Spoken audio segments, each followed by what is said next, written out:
Hi everybody, welcome to the 4 to 5. Eric Chilton here with Chad Silver and Lauren Coleman on this Friday. Happy Friday, everyone. Yes. We're going to start with some new information on a shootout that rocked a small Triad neighborhood. The Davidson County Sheriff's Office says 59-year-old Gideon Mason died in a shootout with law enforcement. Several agencies responded Wednesday night, so it's unclear who fired the deadly shot. The Sheriff's Office says it responded after someone shot into a Denton home, hitting a person inside.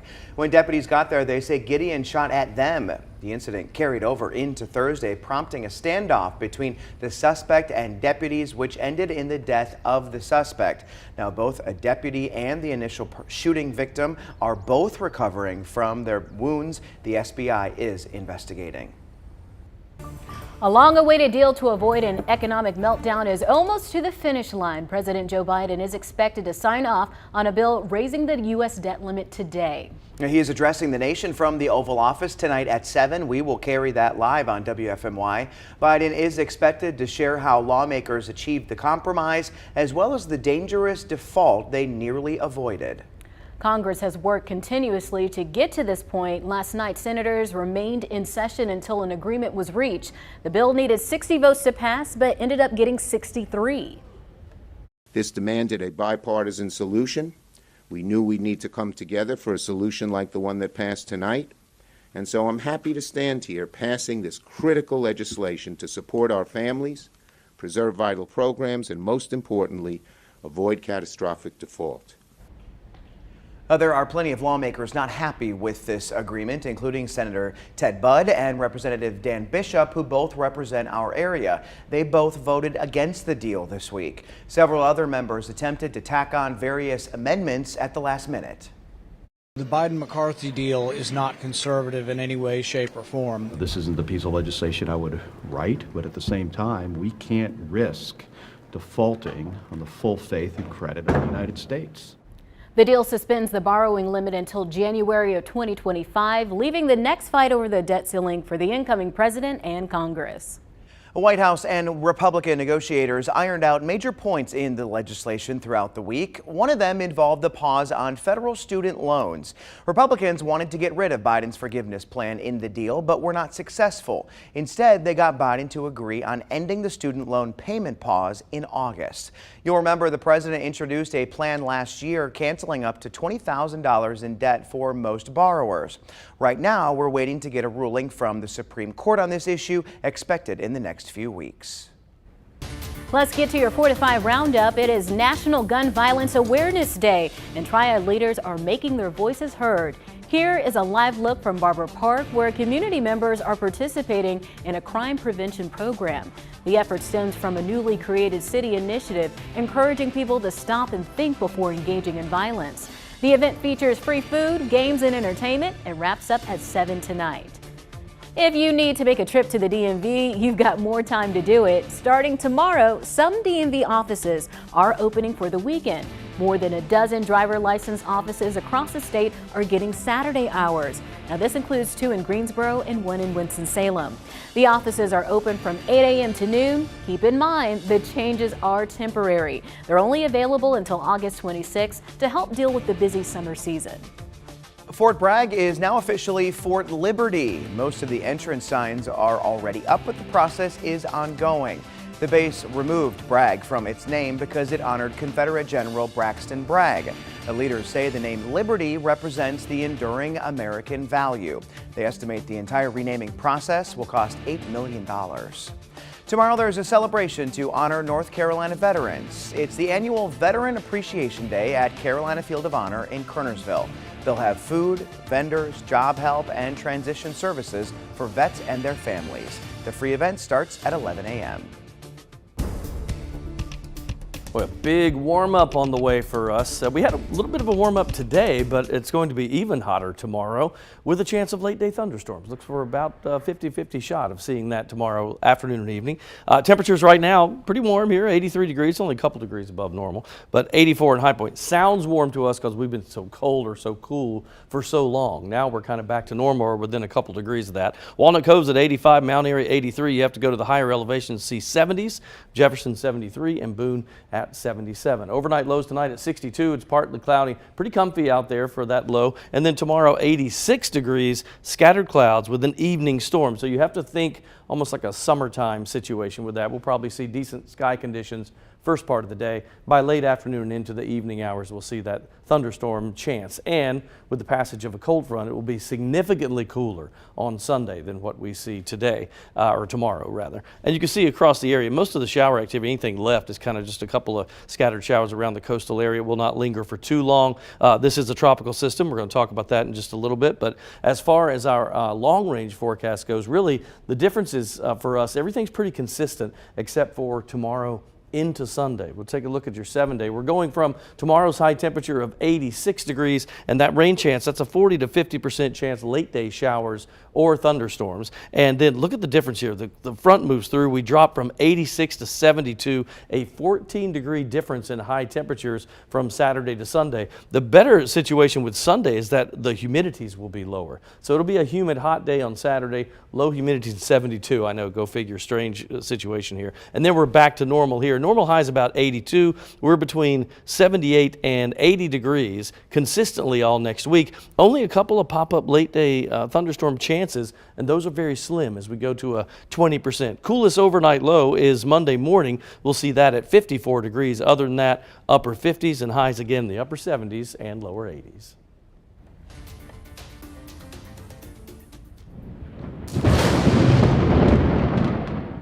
When thunder roars, go indoors. Thunderstorms are dangerous and should not be taken lightly, especially for those who suffer from asthma attacks. Health experts warn thunderstorm asthma could be a problem this summer. Dr. Jason Codwell is a pediatric allergist at Atrium Health Wake Forest Baptist. He says studies show asthma-related ER visits tend to spike around the time of a thunderstorm. Ever been in front of a thunderstorm? Before it comes, there's a big wind that pushes out from it, and we think that that pushes the allergens back down to ground level, and you get a big dose of either grass or mold spores are the most common things that we think that causes it. Codwell says you can protect yourself from thunderstorm asthma by avoiding the outdoors during a thunderstorm, especially the wind that comes before it. Keep windows and doors closed. Also, keep a reliever inhaler ready if you have persistent asthma. The asthma attacks that people have, if they're susceptible to thunderstorm, it can be fatal, although it's very rare. But most people just have exacerbations and can be treated symptomatically, and most people are discharged from the ER. Dr. Codwell recommends seeking treatment quickly if asthma symptoms worsen anywhere from a few minutes to a few hours after a thunderstorm. I've got to say, this week was the first time I've heard of thunderstorm asthma. I was doing some research online, you know, looking up story ideas, and I said, thunderstorm asthma, this is a thing. So I set up an interview and talked with the doctor, and he was saying a lot of the research comes out of Australia. There's some studies out in the Midwest, but research has shown around thunderstorms, ER visits with asthma-related attacks tend to spike. So as you were doing that, and I'd never heard of it either, and then now from a weather standpoint it makes sense, because right before you'll get downbursts sometimes of wind, and that can stir up all that dust that usually ahead of a thunderstorm we've been dry for a little while at least, and all that would make a difference. But it's kind of interesting because it's after the thunderstorms that you start to feel it because you're exposed to it, and there's that delay from being exposed to when you get symptoms. So that does make sense. I wonder if, you know, if this is something not new, but newly discovered. Because, I mean, if you've never heard of it, I mean, I imagine this would be something that maybe you would at least hear about in school, in your training. But I wonder if maybe it's just something that's fairly new to us. And I did ask him, I said, you know, do you see spikes of it in the hospitals here? He says, well, a lot of times it depends on what questions are asked. Are people asking, you know, are you having this around a thunderstorm? He says all of that goes into it. And then there's also something called thunderstorm fever as well. So maybe I'll dig into a little bit of that too. That's interesting. Never heard of that. All right, now we know. Now we know. All right, we're going to take a break. We'll see you in just a couple minutes.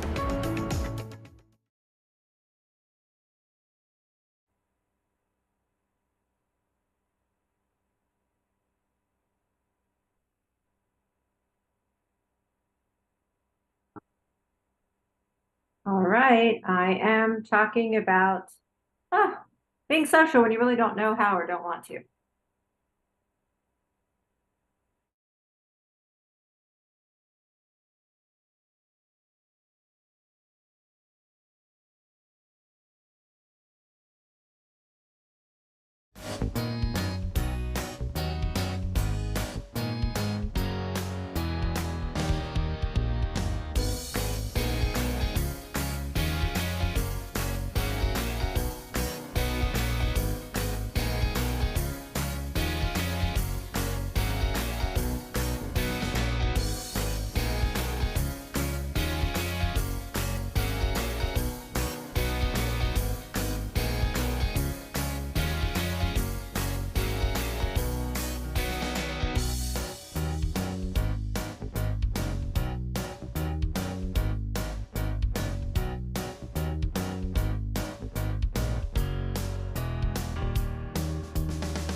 When you're in a new social setting, whether it be at the beach, a restaurant, or something similar, there's a good chance that you will meet someone new. And then there's that awkward first conversation that we have all been a part of at one point or another. Blanca Cobb is helping navigate those moments when they arise. Blanca, what do people give that may not be very social?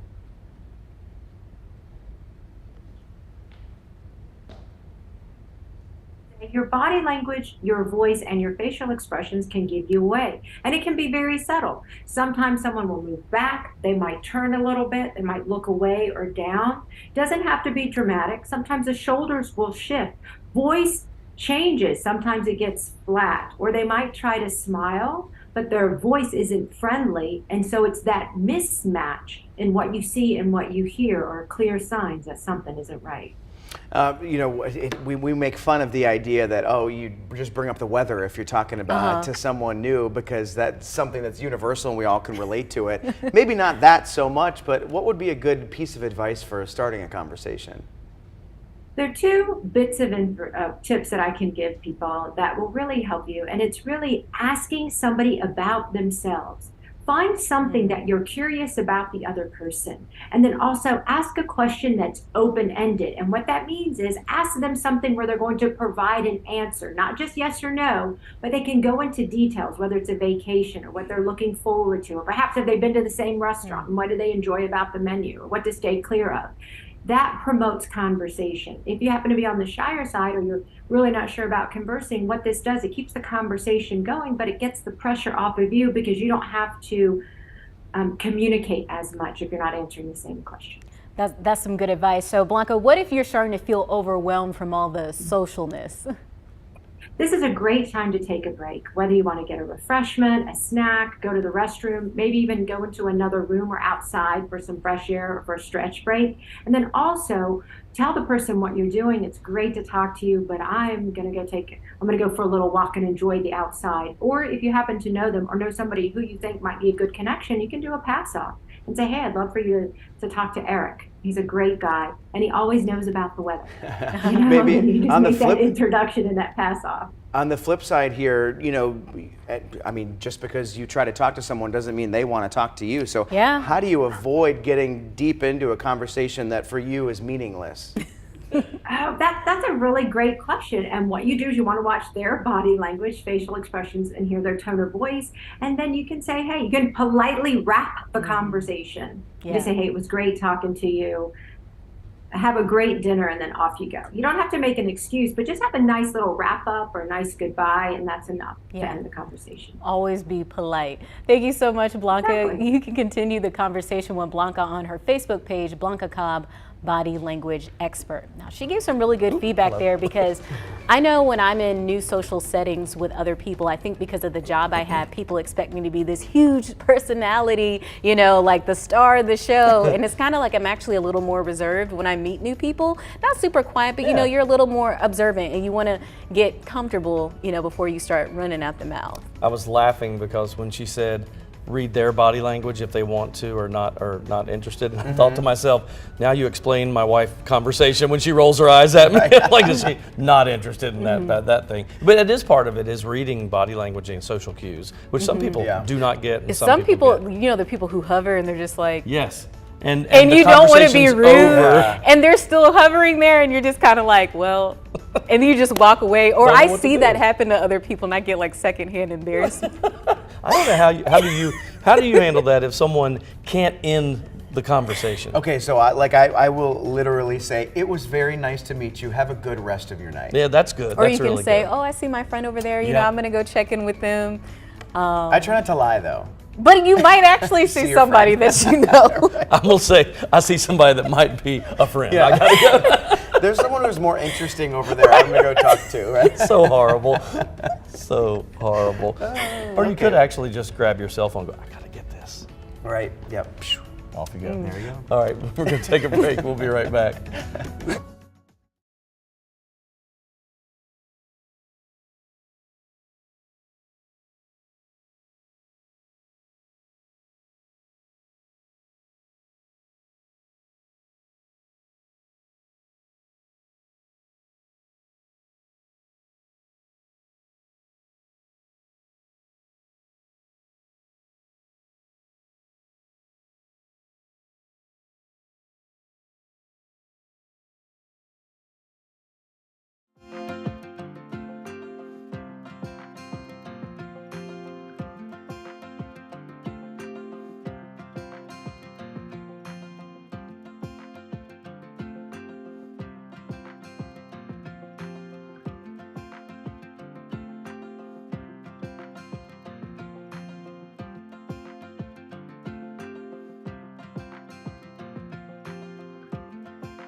The warmth is on the way, and when we look at temperature charts, and especially back over here on the left side of the screen, back to the west, we see that is definitely the case. And some temperatures in the 90s we're actually seeing back there, and definitely into the 80s. We're in the 80s here, 83 degrees in the Greensboro area, at least at the airport where our official records are kept. You look coast side though, you'd actually see some cooler air because they have seen a couple of scattered little sprinkles with what's left of the disturbance off the coast there. For us though, as we head into the next 24 to 36 hours, we're going to see some big changes coming up across the area. I'm going to move out of the way here for a second because my remote control is not working. I'll make that happen.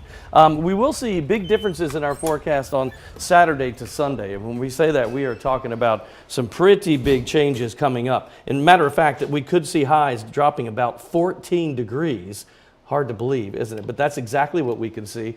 You look at the planning forecast as we head into Saturday. It'll be 62 in the morning hours, and then by afternoon, 86 Here's the satellite and radar combination just to give you an idea. We're clear across our area. It's only a couple of sprinkles at the coast, but across much of the southeast, we're kind of waiting for this frontal boundary to move in. So ahead of the front, we're seeing warmer conditions. And then once the front moves by, we'll see drastic drops in temperature. So you see the warmth on the bottom left corner of your screen, and that's kind of moving into place for Saturday, mid-80s tomorrow. Then here comes this cold front from the north as we go into Sunday. So Saturday, I'm going to say late afternoon, early evening, and into the night, we could see a thunderstorm or two and a scattered shower for sure. It's about a 40 to 50% chance of that, but there is a big drop in high temperatures. With that high pressure to the north and the low off the coast to our northeast, the winds will come in from the north and substantially drop us. In fact, we think we're going to get down to about 72 degrees for your Sunday. We do have a tropical storm out there into the Gulf. That will be of no consequence to us, and really it's kind of just sitting there and drifting a little bit to the south, so nobody bothered with that just yet. We'll let you know if that were to change. 62 for the low tonight. We see highs tomorrow, again, as we mentioned, going into the mid-80s. That is 86 degrees with an evening thunderstorm. Not everybody will see that, but those of you that get that, it could be a little bit rough for a while there. 86 degrees on Saturday, but 72 Sunday, a lot cooler. Next week, we have kind of leveled out. Now, overnight lows, the coolest overnight low, and by the way, really mild overnight low tonight, that's 62, but that's the last we'll see of that. 54 on Monday morning. That'll seem a little bit chilly, but we rise about 24 degrees in temperatures from the morning Monday to the late day, and we end up around 78. We hover every day between, well, the whole work week next week, Monday through Friday, we're between 78 and 80 degrees, very consistent. Overnight lows in the upper 50s for the most part. The only rain chances we see are Monday and Wednesday, and those are very slim at 20% each afternoon.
Each year, the first Friday in June is reserved for donuts. The National Day celebrates the warm, sweet treat and the history behind it. It spans back to 1917 when a group of women known as the Salvation Army Lassies used donuts to boost spirits during World War I.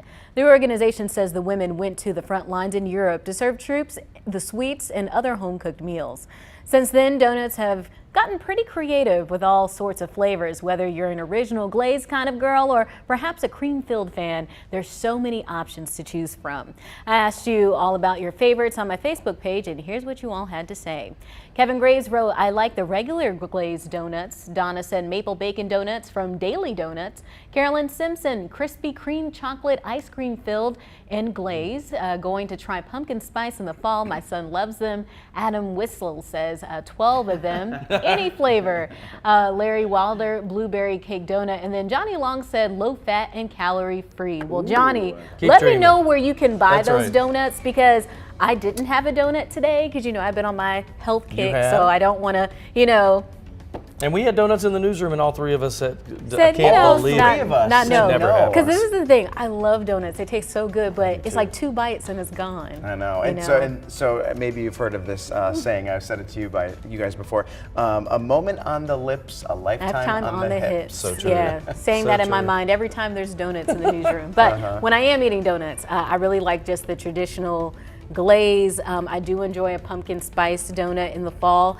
For me, I like mine pretty simple. I think sometimes they can get too rich. Yeah, too much. I remember I tried a Reese's Cup donut from Krispy Kreme several years ago. First 2 bites, I was like, this is good. Like by the third bite, I said, this is just too much going on here. My family makes fun of me because I'm the plainest of plain. I like cake donuts, just plain cake donuts with like milk. The powdered? No, they're like they're not glazed. They look like birthday cake in the shape of a donut. Oh. It's like that. I like that. That sounds good. Duck Donuts makes a great, just plain. They're kind of dense, right? Yes. Yep. I like that. I am very basic. Just get me a glazed donut. Yeah. And if that hot now sign is on. Oh, yeah. See, that's when you can eat like 5 of those and you're going to be like. Easily. I know. What is the calorie? I don't want to know. Oh, it's about 300. Per one donut? Yeah, I believe so. I'm more worried about the sugar content than the calories. Yeah, probably. Right? Like how much added sugar is there? Well, you can burn one off. Might take a while to burn that donut off. Do you think that smelling donuts will, I guess, like ease your craving to eat a donut? I feel like it would make me want to eat it more because they all kind of, combine together. Because the smell of a hot donut, especially at Krispy Kreme, yeah. But like, you might have went in there for one. You're going to buy a whole dozen after smelling those. But do you think that if you went in there just to smell and you left, that you would feel fulfilled? I feel like I would be putting myself in danger. I'm not going to do that. They're going to be like, this woman comes here every evening. I'm just going to be. We're going to take you there. We're going to test that theory. We'll be right back.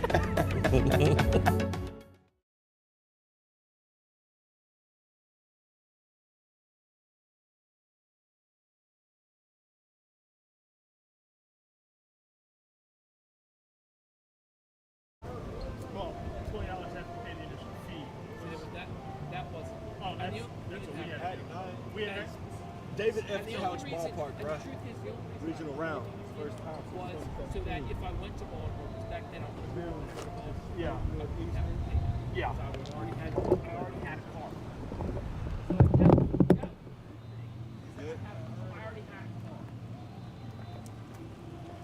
I still have it. Mic check, Jalen. Oh, with the thing. There we go. Here we go. Mic check, Jalen. I got asked for a card one time in New York. And I said, here you go. Mic check, Jalen. 1, 2, 3. Kayana, can you hear me? I'm here at the couch. Can you hear me? Can you hear me? I'm at the couch. They're like, where's your card? And I said, here you go. And the guy was like, oh, you really do? Yeah.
Welcome back to the 4 to 5, everybody. Eric Chilton here with Lauren Coleman, Chad Silver. We are kicking off the weekend. And we were just talking about what we're going to do on a weekend where the weather is like night and day difference from last weekend. So pool day tomorrow. Pool day tomorrow. But then Sunday 72, so that may be out on the back porch with a cup of coffee in the morning.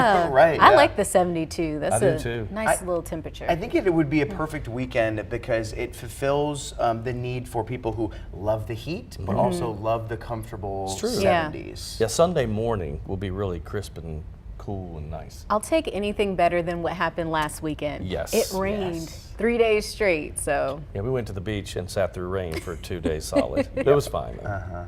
But this weekend we'll make up for it. Yeah, that's right. Yeah, we're going to switch gears now. Let's hop into some sports. When you think about NCAA, one sport usually comes to mind, basketball. But this weekend, another sport is taking over the Triad with a tournament in Winston-Salem. Wake Forest is one of the schools hosting this year's NCAA regional round. WFMY News 2's Jalen Gilkey is live out there ahead of the action. Jalen, this is a big deal.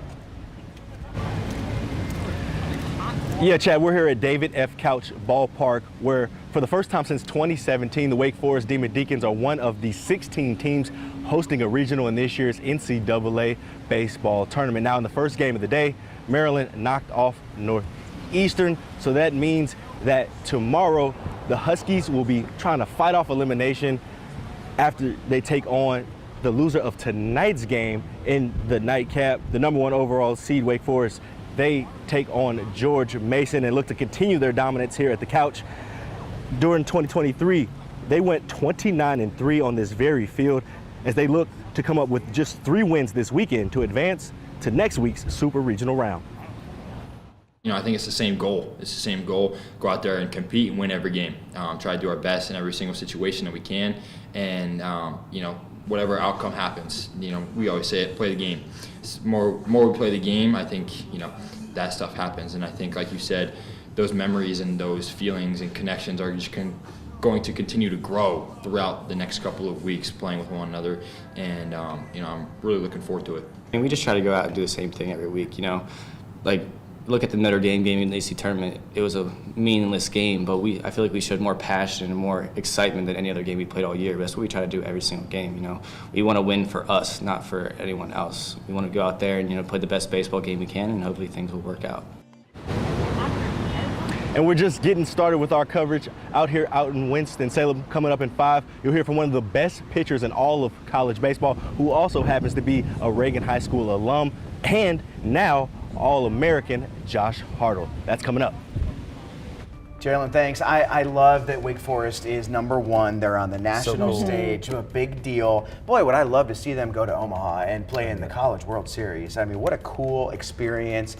And I forgive me if I'm wrong, but I feel like they have been under at least my radar when it comes to baseball. I didn't realize that they I don't know if this is a year that's different than past years, but I mean, I just love that they're doing so well. I don't follow college baseball a great deal until Omaha, and I will watch that if I happen to be flipping around.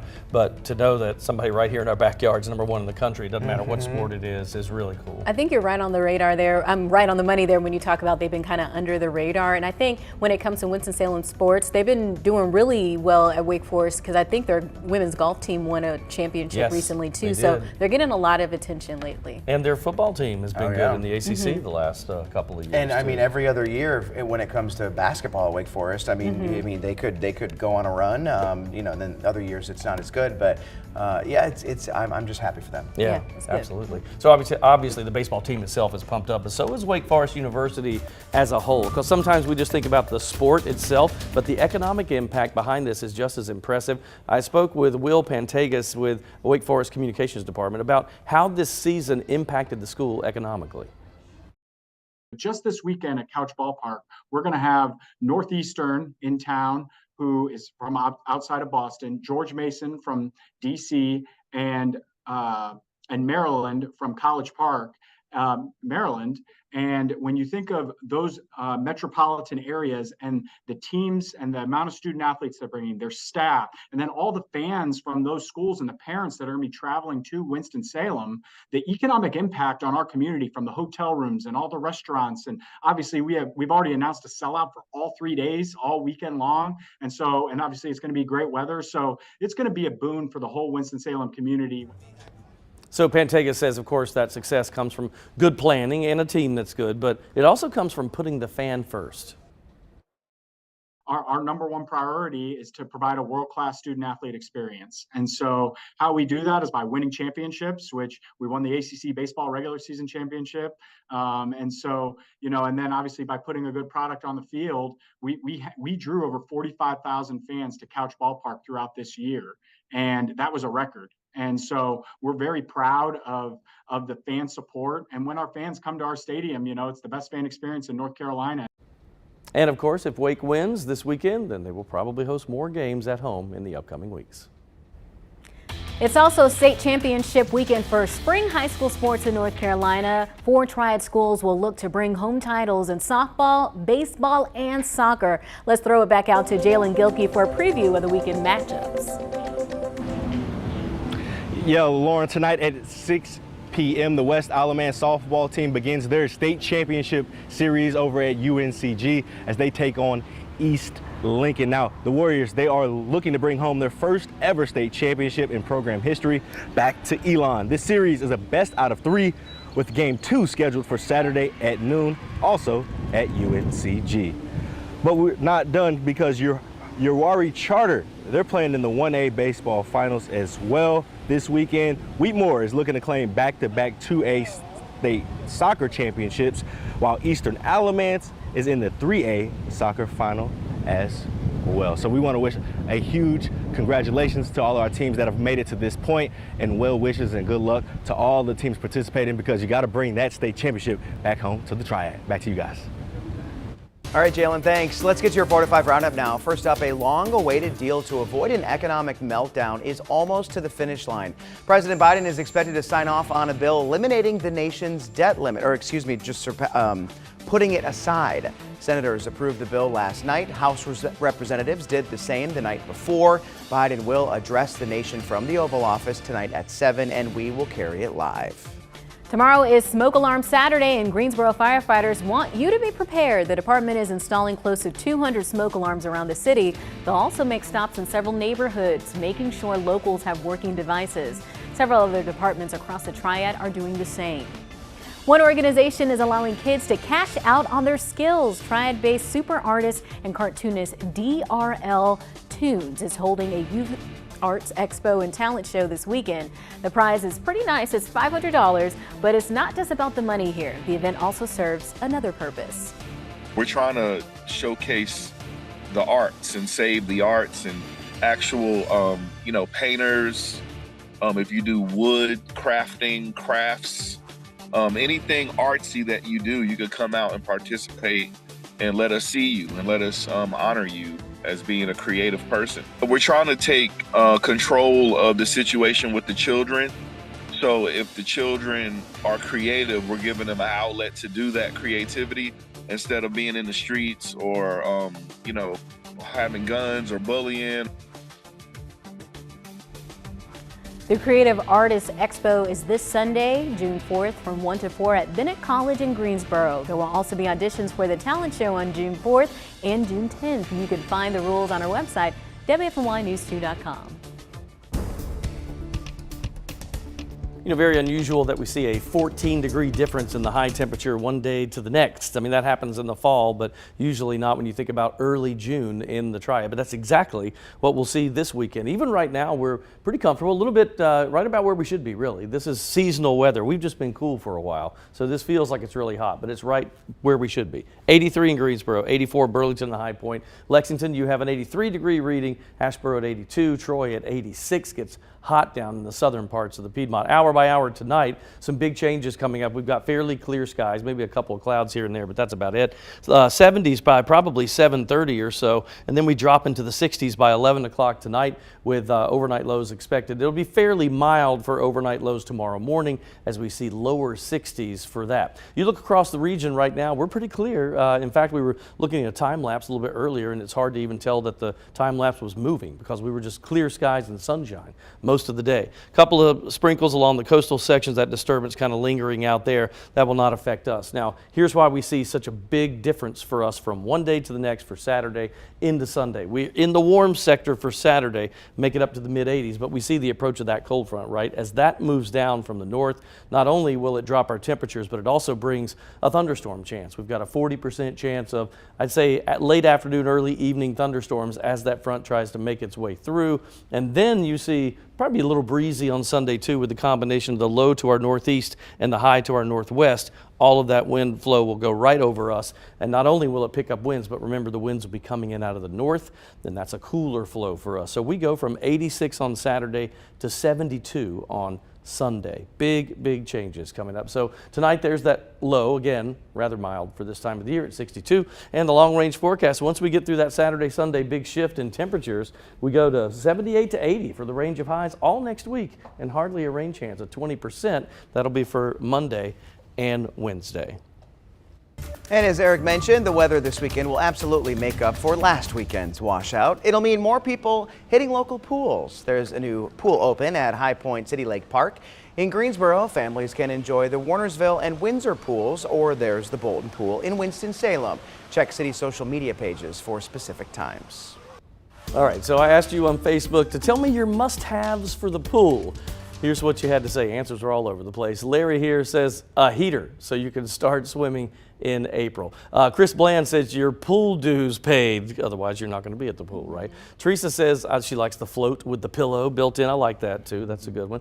And Renee says sunscreen. Simple as that. Can't go to the pool without that.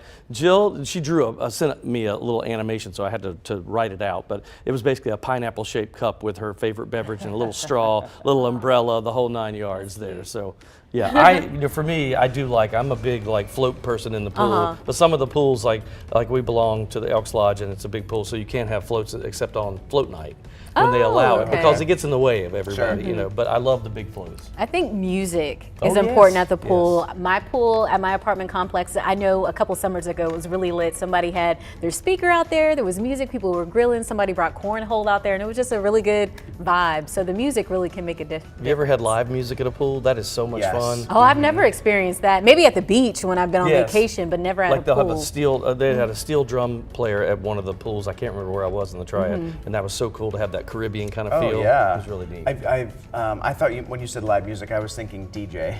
DJ, like a band. Yeah, no, I've never been to that. That would be cool. That sounds more like something you can see in the islands. Yes, yeah. But on the beach too, I suppose, right? Yeah.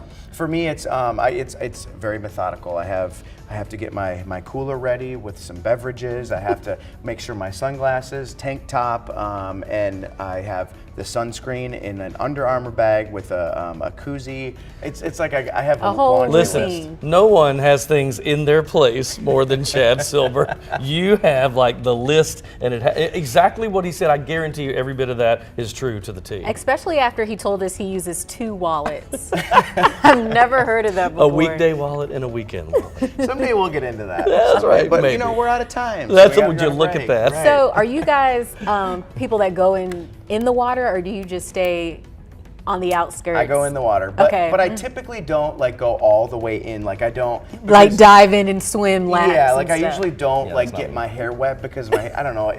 I don't like the look of my wet hair. See, I like the look of my wet hair better than dry. So really? I get in just to get it wet. So because it looks darker and I don't look as gray when it's wet. But I think that's a lot of motivation for people.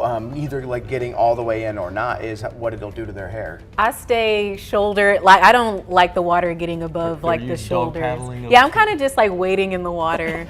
That's kind of my thing. Yeah, being look at my new bathing suit. Work it, honey. Yes. Do it for the gram. We'll be right back.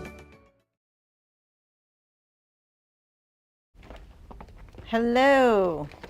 Hi, ice cold milk and an Oreo cookie. They forever go together. This bag is going to be way too big.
All right, it's time to put on your dancing shoes. You see that disco ball?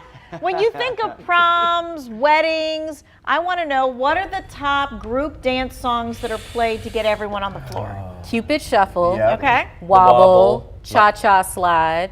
Okay. Macarena. Electric slide, sort of. Electric slide. Yep.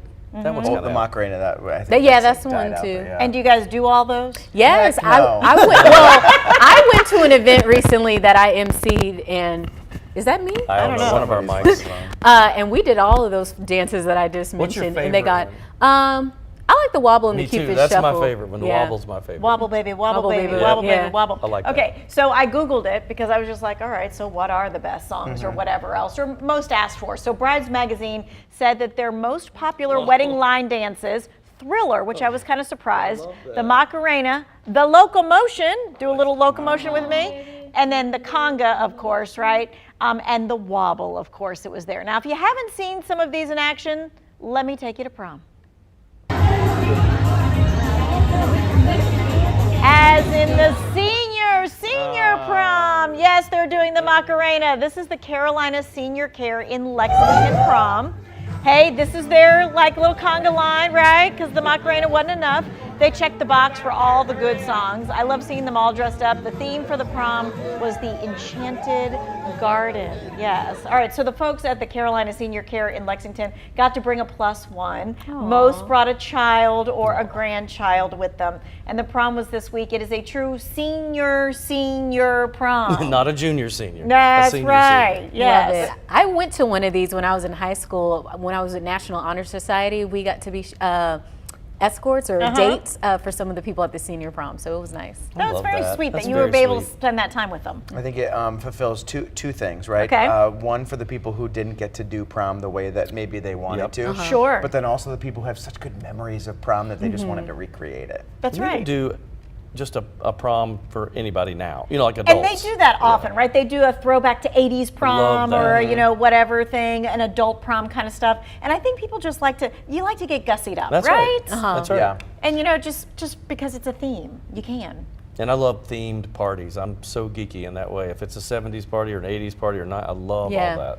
See, for me, I don't. Really? I think it's just because of But you the love to pressure. dress up for Halloween. Yeah. But now I don't even anymore because of the pressure to outdo the year Okay, before's his stuff costume. has been epic. And that's the problem, because then You you're feel like expecting you've reached this your year's peak. to be epic as well, you know? Well, we are thankful that the Carolina Senior Care of Lexington sent us the Yeah. pictures and the videos. So super cute. You're never too old to cut a rug or move a little bit. So let's Macarena on the way out, right? All right. Everybody have a great weekend.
Big changes. I think Lauren and Chad, they said it best. They said, you know, Saturday is for the people that kind of like the summer heat. Sunday is for people that like fall. And yes, it will be that different between Saturday and Sunday. A 14-degree difference in high temperatures from one half of the weekend to the next. We're seeing temperatures around 83 degrees right now here in the Triad, 82 for Wilmington, a little cooler toward the Outer Banks and Elizabeth City in that area. They've actually seen a couple of sprinkles up that way. But if you look back to the west, you see some low 90s. That heat is on the way for us. In fact, lows tonight are going to be very mild, 62 degrees. That'll be your morning temperature. It'll probably be a little sticky too.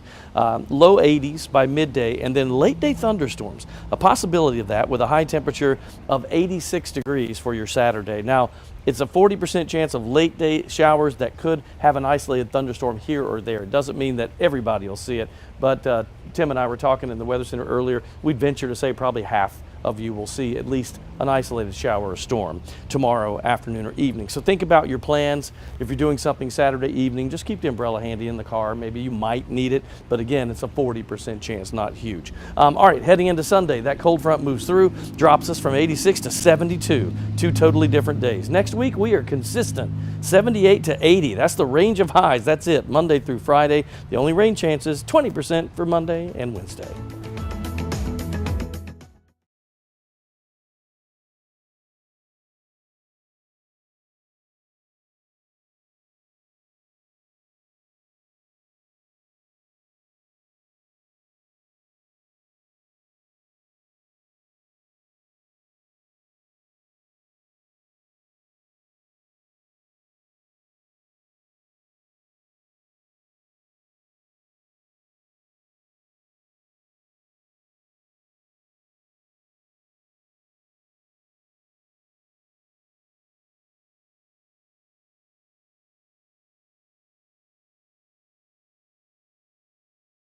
You don't like me. Just tell me.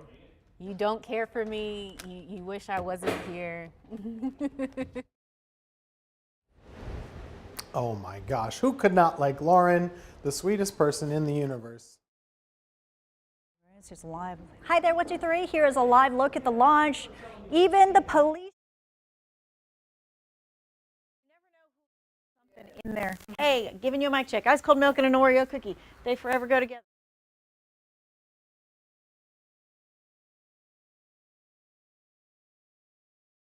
That. Yep. He goes, well, we got 2 live shots. Mic check, Jalen. Mic check. I got a tease. Are we on the same IFB?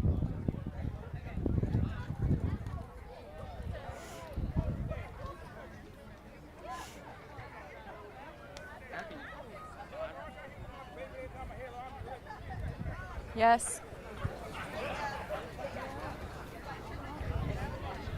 076.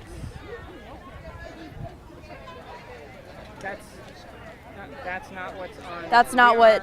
It says 0763 on my thing. It says 0763 on our thing. We'll switch. We'll stay here.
Well, it's time for my 2 cents, and guess what? You may not have known this. It's National Leave Work Early Day. Didn't know it was such a thing. So I did some research, and I found this website. It was called liveabout.com, and they had good and bad reasons to leave work early. Good reasons make sense, right? Religious observances, can't argue with that. Professional development activities, making yourself better for the job that you already have. Childcare issues, that makes sense. And of course, illness, a good reason to leave. Here are their bad reasons. Boredom. I'm bored at my job, boss. Gotta go home. Being hungover. Not a good idea to talk to the old boss about that. This one cracked me up. Going on a job interview. How do you really tell your boss, hey, look, I'm gonna go find something better? You get good luck with the last 3 hours of the day. Receiving bad news. Now, at first I read that and said, wait, what does that mean? It meant like, oh, you're not going to get the bonus you thought you were going to get, or maybe not the raise you thought you were getting, or maybe not a raise at all. So you just leave. And then this one, going to a recreational activity. Like, sorry, I got a league softball and kickball game tonight, so I will not be able to stay at work all day. So don't do any of those. Those aren't good things, but it is National Leave Work Early Day. So in honor of that, I'm honoring the day. This usually goes right up to the 5 o'clock.